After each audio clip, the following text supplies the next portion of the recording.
to welcome Dr. JoAnn Canales to UTSA. I've known her from various different forums, and it's been such a pleasure interacting with her at each of those. Dr. Canales is Senior Scholar in Residence, Emerita at the Council of Graduate Schools in Washington, D.C. She has served as Senior Dean in Residence and Dean in Residence, as well as Founding Dean of the CGS, of the College of Graduate Studies at the Texas A&M Corpus Christi campus. She holds degrees from the University of Houston, Laredo State University, and the University of Texas at Austin. During her more than 20-year tenure at A&M, she served in numerous roles, both at the college and university levels, received the 2005-06 TAMOCC Excellence in Teaching Award, and was a 2002-2003 American Council of Education Fellow. She has extensive experience in accreditation, group facilitation, mediation, strategic plan development, and program evaluation. Her portfolio includes working collaboratively in a variety of settings, including school districts, state departments, state and national organizations, and domestic and international institutions of higher ed.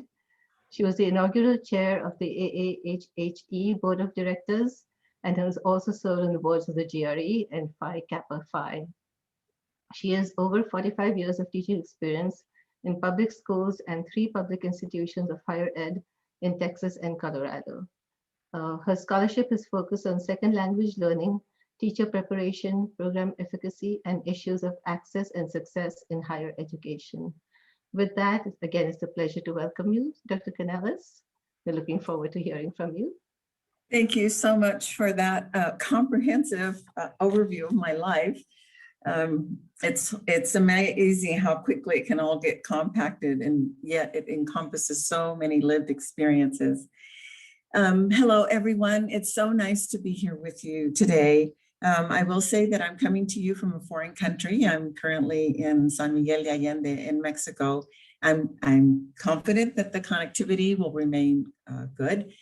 But if it doesn't, we will punt, and I'm sure John will help us through all of that. I am hopeful that you will find the information that I'm going to share with you today helpful in whatever context you find yourself in. I'd like to thank Dean Matur and the UTSA staff for this much needed conversation, because as you well know, despite the growing demographic of the Latinx population nationwide, the college enrollment and attainment numbers continue to lag behind other groups, especially those attaining advanced degrees, including master's, professional, and doctoral. HSIs with graduate programs like UTSA are primed to address this serious shortfall, because not only do they graduate the largest number of Latinx with undergraduate degrees, collectively HSIs enroll 41% of the Latinx graduate students. Let me begin by sharing how this session will flow.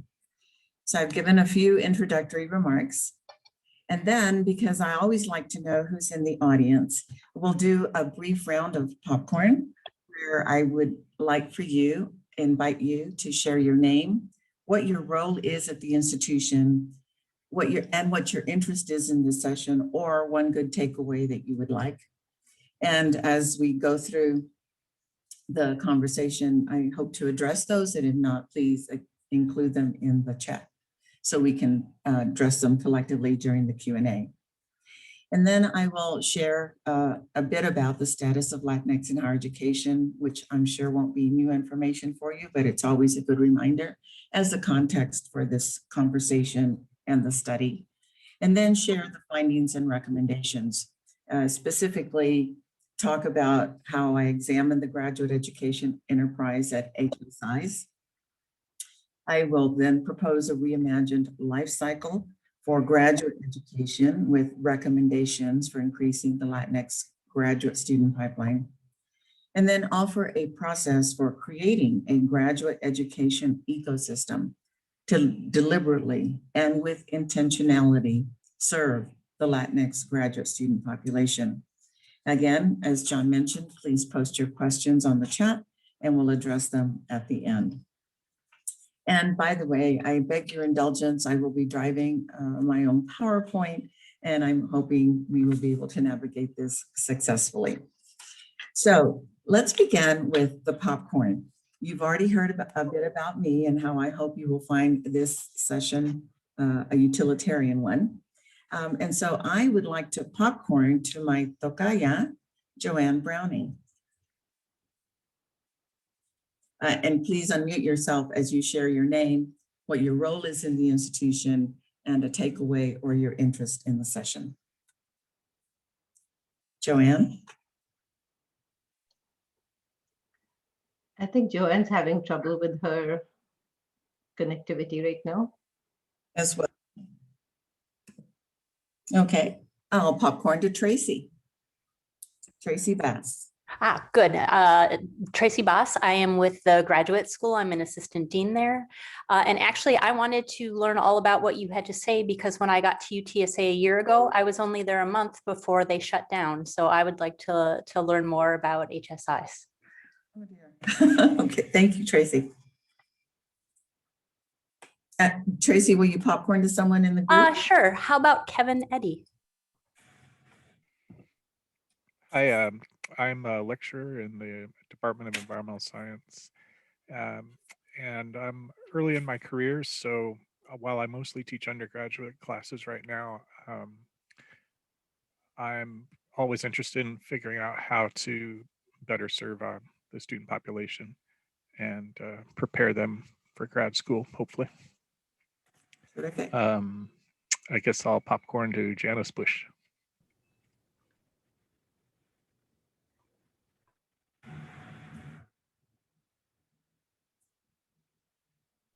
Janice, you're muted, I believe.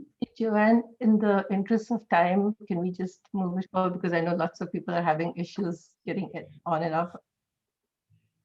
Okay, yeah, I did think about that when I saw the 41. So as much as I would love to do that, I'm going to be respectful of that connectivity issue and go ahead and get started with it. Thank you. Okay, so let me then begin by sharing the impetus for this study. From a personal perspective, I was a first-generation college student and therefore graduate student. As I think back on those years, several years ago, if there was a playbook for how to navigate my experiences at a Research One university, I was unaware of it. Consequently, I could write the book on everything that could possibly go wrong while in grad school because it did. And while I essentially finished the coursework in 1.5 years, I was all but in dissertation for several more years before I finally re-engaged and completed the final requirements with the support of a couple of very caring professors, not to mention my mother's subtle nudgings. While I did not have a playbook for navigating the academy either, I eventually went on to become a tenured full professor and the founding dean of a college of graduate students, as Dean Matur mentioned earlier. My goal when I assumed those responsibilities was to ensure that the graduate students under my watch would have very different and positive experiences. With the help of a great team, I worked to put structures in place to facilitate students' progress through their graduate education journey. When I stepped down from that position and moved to DC to be Dean in Residence at the Council of Graduate Schools, an organization you may well know is dedicated to serving the graduate education enterprise, I contemplated how I would spend my year in that capacity. I reflected on my own experience in the academy as a student, as faculty, as an administrator, and also my role as a board member and the inaugural board chair of the American Association of Hispanics in Higher Education, also known as AHI. That contributed significantly to my topic of choice because of our work on increasing the pipeline of Latinx in the academy and the ongoing numerous challenges faced throughout the educational and professional trajectories. Those experiences and reflections led to the focus during my 18-month tenure at CGS, where I conducted a study to examine support structures in place for Latinx students throughout the graduate student's life cycle, and specifically focusing at Hispanic serving institutions. Why HSIs? 4 reasons. 1, as I mentioned at the onset of this presentation, HSIs are the largest producers of Latinx students with bachelor's degrees, which should be a natural pipeline for advanced education. Second, despite the swell in numbers nationally, the Latinx population is critically underrepresented in graduate education, both at the student and faculty levels, and even more critically underrepresented at the administrative levels. Here's some data which you may well be familiar with. You can see that the master's degree attainment in 2018 for individuals 25 and older for the Latinx community is the lowest of all the groups. And by the way, I will interchange the terms Hispanic and Latinx regularly. Just as an aside, I was told some time ago that when someone is representing data like this by groups, Hispanic is a term that should be used because that is how it is collected. And so that's just an aside. For the doctoral degree attainment, the numbers are also very low. Third, there is a paucity of literature focused on the Latinx population at the graduate level to help drive impact. But the most compelling reason that I chose to focus on this particular group at HSIs was that the numbers in educational attainment for the Latinx population remain the lowest of all the groups. This is a really interesting slide I found some time ago.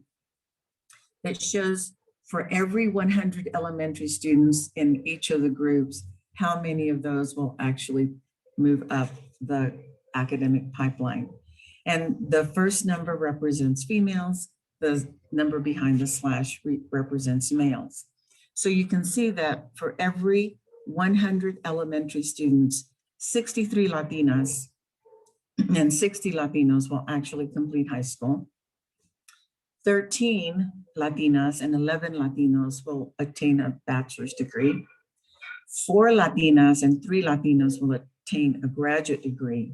And 0.3 of the Latinx will get a doctorate, which translates to that not even 1 for every 100 students will go on to get a terminal degree. And these numbers have remained relatively unchanged for several years. In conducting the study and reviewing the data from surveys and telephone interviews, 6 themes emerged irrespective of the size of institution or the length of time with an HSI designation. The themes that surfaced focused around recruitment of students, retention strategies, cultural sensitivity training for faculty, diversity of faculty and administration, funding sources, and most importantly, a disconnect between mission and practice, or at least designation and practice. As I reflected then on the findings with a goal of having a practical outcome to the study, my goal became to generate strategies for each one of the graduate student life cycle stages to help students navigate their graduate journey successfully, and to help institutions create a climate and culture of care to support Latinx graduate students. Typically, when we talk about the graduate student's life cycle, the focus is on 4 stages: recruitment, admissions, enrollment, retention, and completion. Admissions and enrollment also used interchangeably. Although for a majority of institutions, the conversations typically center around recruiting them into graduate school. In fact, a recent study by the Educational Testing Service highlights that very fact. Now, I recognize this is a very busy slide, but I wanted to take it directly from the source. What's key here is the challenges, how the challenges faced at the doctoral level, master's with thesis, master's with no thesis, are rated. So you can see at the top of the biggest concern for programs was increasing the diversity of faculty and increasing diversity of applicants. And if you scoot down to the very bottom, you will see what they consider the least of their challenges, and that is improving student retention and completion. So given all of that, as I began identifying the strategies for each of the stages, I was struck by two realizations. The first one is that the two stages of recruitment and enrollment/admissions, and the last two stages of retention and completion, as traditionally conceived, are very intertwined. And what I mean by that is that the strategies that you can use in one phase could also be used for another. The second realization was that we needed to think more broadly about the life cycle of a graduate student, as evidenced by the two previous data slides shown. And this resulted in adding then two additional stages, a graduate school readiness stage at the front end to help undergraduate students prepare to be competitive for admissions, and a career transition stage at the back end to prepare the graduates to be ready for the workforce. This resulted in the reimagined graduate student life cycle you see on this slide. So it goes from graduate school readiness to recruitment/enrollment, retention completion, and career transition. Generating the strategies for each of the life cycle then got me to thinking about the so what. So you'll have all of these strategies for each of the stages. How will that be useful? And so it occurred to me that if they were to be morphed into a diagnostic tool that could be user-friendly, adaptable for institutions to utilize, it might prove to be a useful tool. And that led to the development of this diagnostic tool. Oops, it didn't come up. Yes, it did. Oh, before I show you a snapshot of it, let me show you what it includes. So the diagnostic tool would be organized around the 4 stages that I just mentioned. And each of the stages has 6 focus areas, those being goal setting, accountability, funding allocations, marketing, direct outreach and support, admissions practices, and key is partnerships. Now, my original intent here was to actually click on the link below, and you will have access to this with the PowerPoint. But this is where it got dicey, navigating in and out of the PowerPoint and into the actual tool. So what I'd like to share with you is a snapshot of just one of those stages. And I chose funding allocations. So this is the focus area. And then the strategies fall under activity. And then as part of what a team at an institution would do is to go through this inventory of strategies and then indicate whether this isn't in place at our institution, or it's in place but needs shoring up, or it's in place and good to go. And then important to have a column for comments or follow-up as needed. Because I wanted to make this user-friendly, when you download this instrument, you will have you see a blank there, you will have an opportunity to add other strategies that have come across your radar that work for you, and you can add as many as you like. So it's totally user-friendly.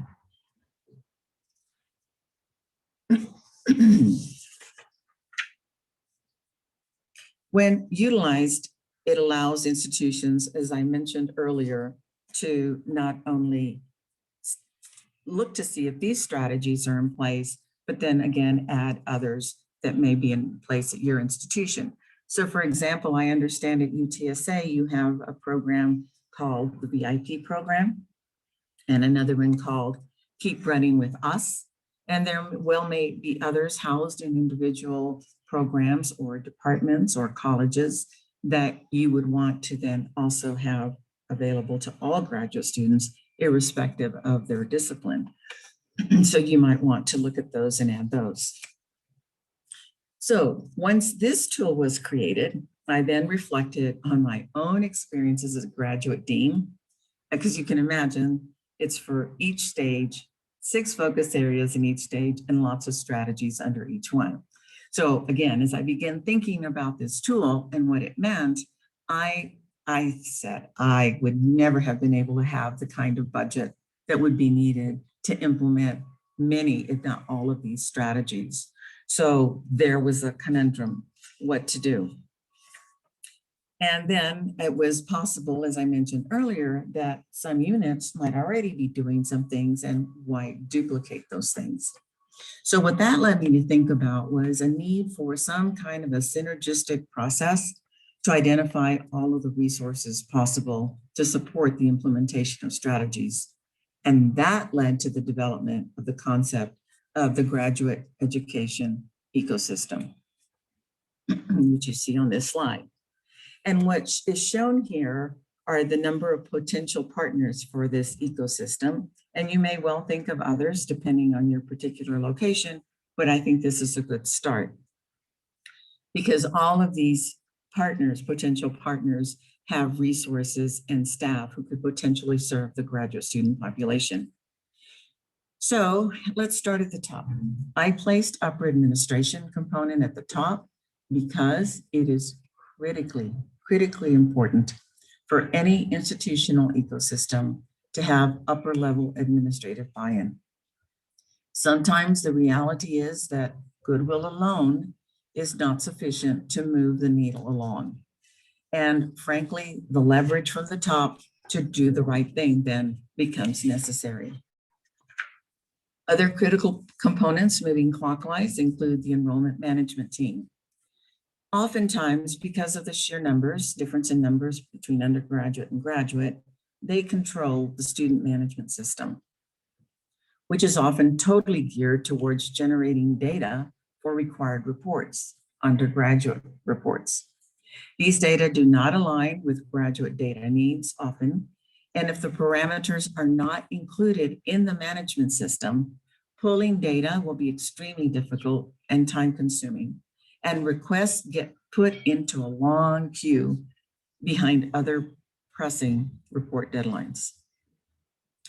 The department chairs and graduate program coordinators can also be great resources of information for student needs, especially as they relate to degree requirements, but they can also be very supportive and promote initiatives.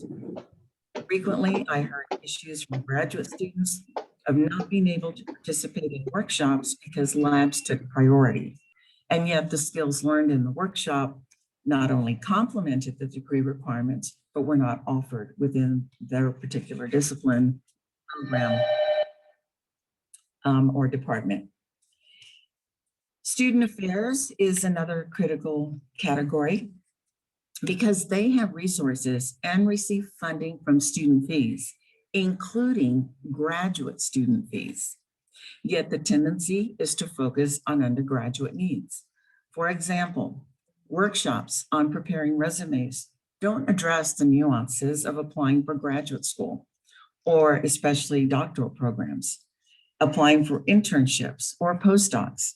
And it's important for the workshop facilitator to have an understanding of the graduate education enterprise, so they don't have a well-trained staff person who may well be an undergraduate student sent to deliver the workshop for graduate students. Another critical partner, library staff. You will know that they can be invaluable in helping students navigate the library holdings, helping to get and/or expedite interlibrary loans, and offering workshops that can facilitate students' research. And then an often forgotten partner is the external community. They are frequently overlooked, and I mean external community to the academic community. Graduate students may have childcare and/or adult care needs, or they may be in need of mental health support, not readily available on campus, or offered by other graduate students during their practicum. And they may also be in need of internships that could be created with community support. So having them as a partner becomes very critical in this ecosystem. Now, at this point, you're probably wondering and feeling a little bit overwhelmed in terms of how all of this could be managed. Well, that led to the development of the second tool called the Ecosystem Implementation Tool. And it's very aligned with the Diagnostic Tool. It also is totally customizable based on institutional needs and goals. And it enables the team to identify the activity, again, by the life cycle stage, by the focus area, and then to plug in which unit on campus or what external constituent might provide that strategy or initiative, what their financial contribution would be, contact information so everything is at hand, and then a column to note the implementation status. And that could even be further subdivided into categories like ongoing, completed, initiated, et cetera. And again, this is totally customizable. You can add any number of activities here. And it can also help you track what the overall contribution, financial contributions are and what it costs to maintain this ecosystem of services. Both the diagnostic and implementation tools are designed to be organic and adaptable to best meet the needs of the diversity of students at varying institutions. Essentially, there are three core themes in each of the stages and related categories. They include collaboration, whole-being focus, and perhaps most important, intentionality. These themes are central to effectively serving the Latinx population, given the need for comprehensive support services to address the educational and social dimensions of the graduate student population. So, where to begin? You start by forming an advisory body. You can call it an advisory council, advisory team, advisory committee. It's your choice. But essentially, it's a collection of identified, culturally diverse and responsive, courageous, empathic, transformation thought leaders that represent the various campus units and the community agencies that make up the ecosystem. This body would then analyze data from cultural and climate assessments conducted on campus. They would look at trend data over a 5-year period of students, faculty, and administrators. And they would also look at formative and summative assessments of initiatives undertaken. Then, using the diagnostic tool, the inventory that's available, they would essentially analyze what is currently happening on campus and get a sense of who's doing what and to what extent. And then from that, discuss what their ecosystem implementation plan would look like, who would be included, et cetera. And you saw the tool previously, and I'm happy to click on the link at the conclusion of the PowerPoint so you can see it in its entirety. Before we move to the Q&A, I would like to share some closing thoughts for your consideration. Oftentimes, when the term diversity is used, the focus is on gender and or race, ethnicity. Because graduate students come from so many walks of life with so many varied experiences, it is critically important to think of diversity in the broadest sense when creating the advisory body. Here are just some dimensions to consider. And you can see there's a blank because there may be others that you think of. It's important that the advisory body reflect the graduate student population so that multiple needs are met. A second critical point is that diversity and inclusion are not synonymous terms. Diversity is identity. It's where we have come from, who we are. It is also cognitive, how we think, what different perspectives we bring to meetings and situations in classrooms. Inclusion is about bringing your whole self to work, being able to share ideas, etc. So in other words, another way to look at this is diversity is the conversation and inclusion is the action. And those two shouldn't be confounded. And I would also add that the reality is inclusion takes work. It takes diligence, it takes vigilance, and it takes, above all, again, intentionality. So if we want to have a vibrant and thriving graduate education enterprise, we cannot confuse conversation with action if we truly want to move from diversity to inclusion. So I will stop there so that we have ample time to address any questions you may have. I'm also happy to click on the actual form if you would like to see it in its entirety, or you can look at it at your leisure when you review the PowerPoint. JoAnn, would you mind sharing that? Can you click on that, please? I'm going to stop sharing this. And then,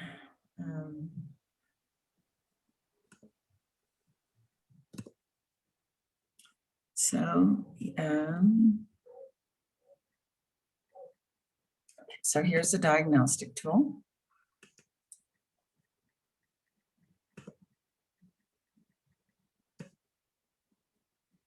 I hope.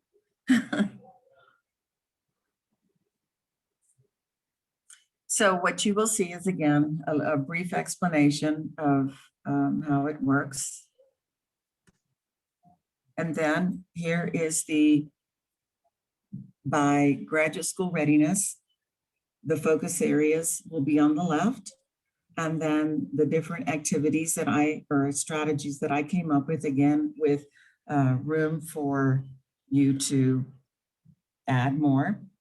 The indicators not in place, needs work, are in place, and then the column for comments or plans for follow-up. While we're on this one, and because I think it was Kevin mentioned earlier, he teaches primarily undergraduate in environmental science.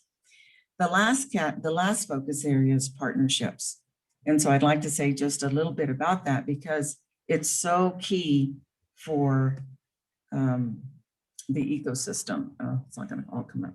So for example, one strategy would be to have articulation agreements with undergraduate feeder programs at UTSA and be very proactive about that, do visits to the classrooms where the students are or undergraduate student organizations, and have those visits done by faculty, but also importantly, by current students enrolled in the program, maybe even at the beginning, middle, and final stages, or even have alumni come back and speak with them. Having articulation agreements with undergraduate only Hispanic serving institutions, that is under HSIs that don't have graduate programs, or articulation agreements with Hispanic serving institutions not offering similar advanced degrees. So something that I didn't include here, but that you could well include, let's say you have really bright, able graduates, undergraduate students that are interested in graduate programs not available at UTSA. You could also either network with colleagues or set up formal articulation agreements for them to go to other institutions. And the reason for that is that it's clearly spelled out what kind of support they're going to get. So you're not just sending them off, in some cases out of state, and then risk them not completing because they never quite integrated themselves or became acclimated or had the kind of academic and or social support that was needed. So I just wanted to point that out. And then if you continue down, you'd have, again, the same format for recruitment and enrollment with all the same focus areas, retention and completion, And finally, career transition. And let me just say a little bit about career transition. So oftentimes well, the trend has been for us to get students into graduate school and essentially prepare them for the academy. And what a lot of the literature is showing that there are many students from underrepresented groups who go through the academic experience and not want to go into the academy. And I will tell you quite honestly, I was one of those individuals and fell into the academy work kind of serendipitously. But there are so many opportunities out there for students to use their graduate degrees, especially their doctoral degrees, and the Latinx are not even represented. I'll give you a classic example. The accreditation bodies. They could really use well-prepared students. And from my experience, the Latinx population isn't represented in the accrediting agencies. They're not represented in GIA, which is the major umbrella of the accrediting agencies. There are professional organizations like ASCU and oh, I can't even name them all. And then there are all the professional organizations. So there's lots of opportunities for Latinx with the appropriate degrees to serve the academy well. But if they don't know about them, or they haven't been prepared or exposed to them, or they don't have a skill set that complements their degree requirements, then they won't have those opportunities. They'll be missed opportunities. Any questions on that before I move on to the other tool?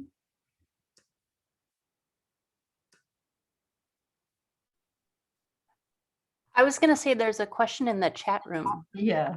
Can And it's from Janice. Janice, do you want to ask the question?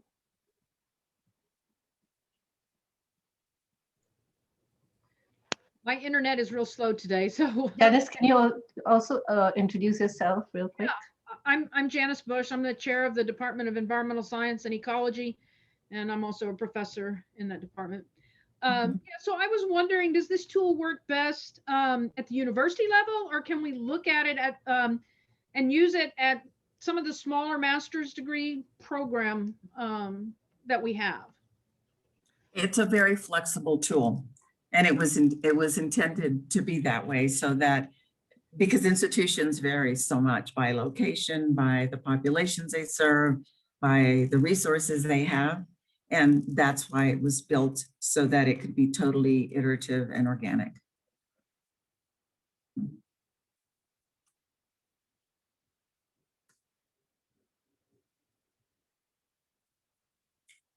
Okay. The next tool.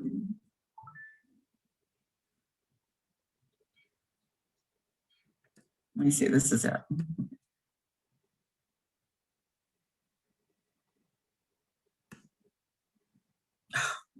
That's just the call. Yeah. Okay, I may not be able to get there. So can I have another question while I kind of navigate this? You can feel free to enter your questions into the chat if you don't want to be on camera, or you can ask your question verbally. Well, if nobody has a question, I'm going to chime in again here. I'm working with Dr. Amari Nora, that you may know or be familiar with. Maybe familiar with his work.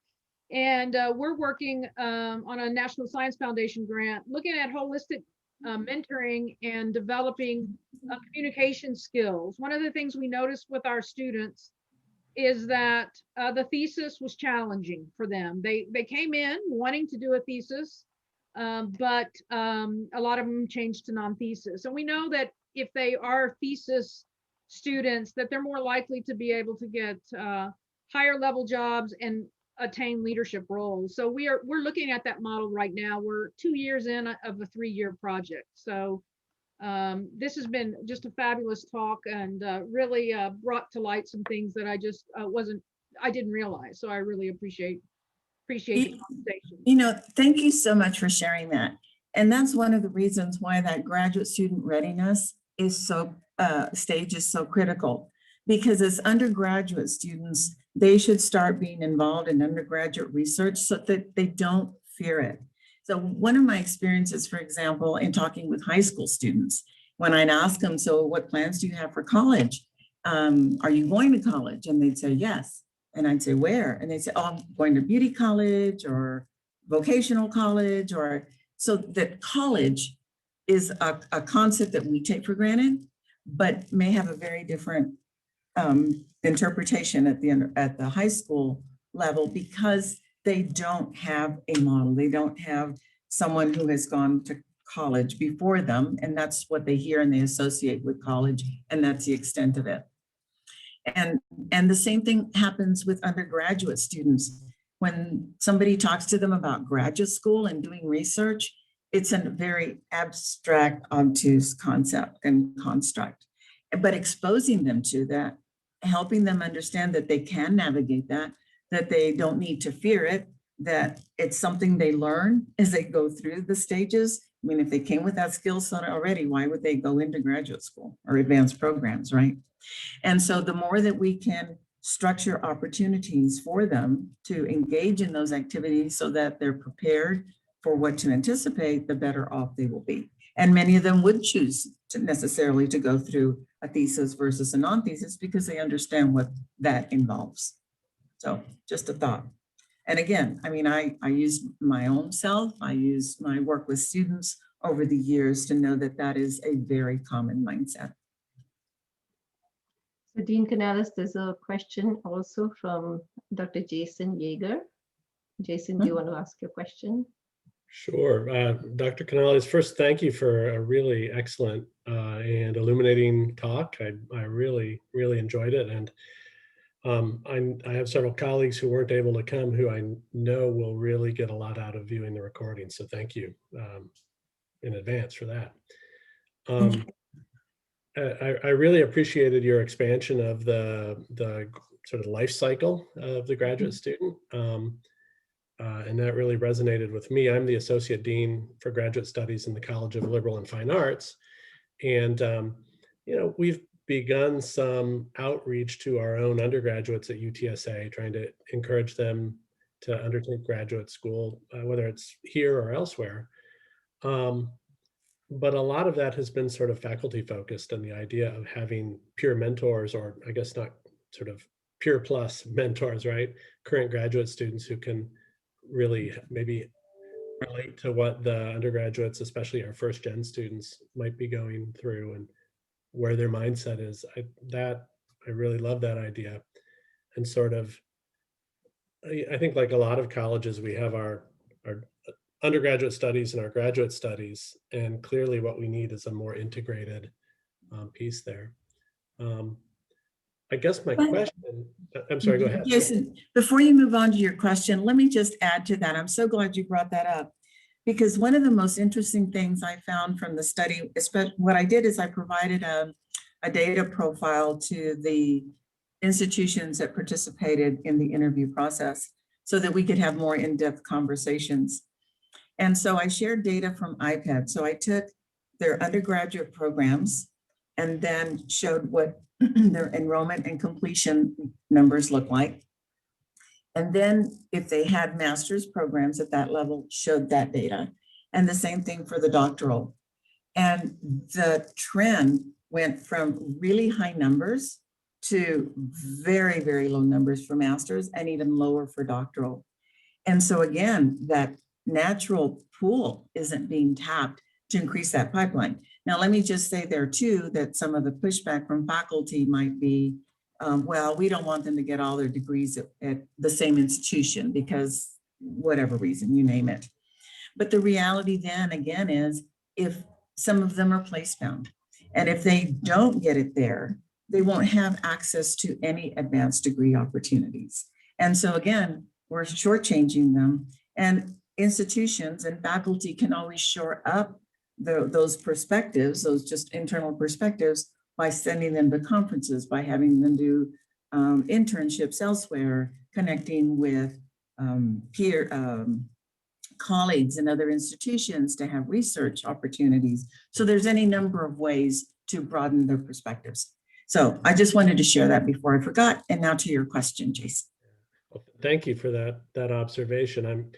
I find myself a little sympathetic with the argument that, you know, taking a graduate degree somewhere else brings new perspectives, and that's valuable, but it doesn't override the sort of real life situations our students find themselves in. And there are, as you say, other ways to try to accomplish that same goal.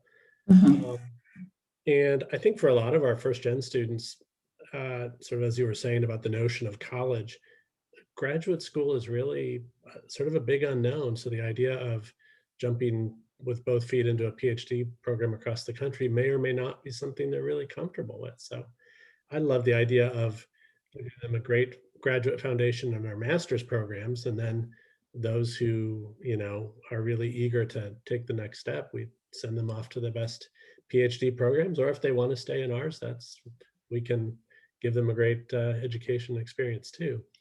And so that sort of brings me to the question. I'm sorry, I'm being long-winded. And that is, when I look at the demographics, our master's programs in our college they map on pretty well to our undergraduate demographics. And then it really is sort of, as you were saying, it drops off significantly as we move to our 2 doctoral programs in our college. And I have some ideas, I guess, about why that might be, but I was wondering if with your experience, you might offer your assessment of that phenomenon. Some of it might be not thinking it's for them, because they don't see faculty like them there. And so who would they connect with? That's a very common one. Another one might be financial. You know, they've already invested, they have a lot of debt from their undergraduate and master's, because master's isn't as, they don't have access to as many funds for master's as they do undergraduate. So that might be another. And then they might simply look at, I don't want to be a professor. And if I get a doctorate, they might see that as the only avenue, which goes back to my earlier point. And often I have found that faculty are interested in creating a lot of mini-me's. They want their research to be carried on, et cetera. But that doesn't consider the student and what their interests are, and exposing them to other opportunities that they can have with that advanced degree would be critical in attracting more, I think. Yeah. Thank you very much. I really, but those are only 3 that I can think of. Well, I really appreciate the thoughtful response. And again, the presentation was really superb. Thank you, Jason. JoAnn, before you move on, I'm just going to make a plug for a graduate and postdoctoral professional series. We have all these professional development activities, career exploration, pathways, career stories, and all of those that are happening during the semester as well. So I would really urge everybody to have your students, undergraduates, masters, PhD, postdocs, all attend, as well as faculty, because I think faculty are the ones who can talk to students and really explain to them what it takes. And I think that faculty-student connection is very important. And Becca, thank you for bringing that up, because, and this is why I love the question and conversation piece, because oftentimes I found we'd have all these wonderful opportunities for students and they wouldn't come. And they need to be incentivized in some cases because they have so many competing demands on their time. So if faculty, for example, value this, one of the things they might think about is incentivizing them by putting it in the syllabus, having expectations that they attend so many professional activities during the course of the semester. And that would really be helpful. And then having their experiences shared once they have them back with other peers who didn't attend. You know, so thinking as many ways to disseminate the information as possible is really key. So Tracy has actually very quickly, efficiently posted the website that has all the information of the grad school. So please do share this as well. And we have one more question in the chat. Jason Gagliardi, would you like to ask your question?